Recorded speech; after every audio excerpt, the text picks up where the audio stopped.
Complete நம்ம வந்து UPVC marble cream ஒயிட்ல வந்து யூனிக்கான நம்ம ஒரு கிச்சன் பண்ணியிருக்கோம். கிச்சன் வந்து இது கம்ப்ளீட் ஒரு வால் யூனிட்லேயே பார்த்தீங்கன்னா ஃப்ரேம் ஒரு கலர், ஃப்ரேம் கோல்டில் இருக்கும். கிளாஸ் டோர் வந்து ஐவரி கிரீம்ல இருக்கும். ஸோ இது வந்து கிளாஸ் ப்ரொவிஷன் வரோட இப்போ டோர் உங்களுக்கு பார்த்தீங்கன்னா ஃபுல்லாக மேலே ஃபுல்லாக லாஃப்ட் கவர் பண்ணியிருக்கோம்.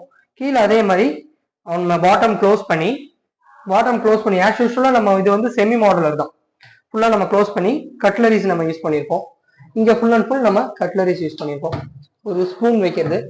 இது வந்து பிளெயின், இதுவும் பிளெயின். ஸோ இங்கே பிளேட் வச்சா நமக்கு இந்த ஹைட்டுக்கு இந்த பிளேட் நம்ம வைக்க முடியாது. ஏன்னா வச்சோம்னா பிளேட் ஹைட்டான பிளேட் எது வச்சா அது டச் ஆகுங்கிறதுனால 2 பிளெயின் நம்ம வச்சிருக்கோம். ஸோ இங்கே பாட்டம் நம்ம க்ளோஸ் பண்ணியிருக்கோம். ஃபுல்லாகவே நம்ம பாட்டம் க்ளோஸ் பண்ணி ஃபுல் அண்ட் ஃபுல் ஹிஞ்சஸ் எல்லாமே நம்ம எஸ்எஸ்ல தான் போட்டிருக்கோம். இங்கே சேம் அதே மாதிரி ஒரு double door unit. Double door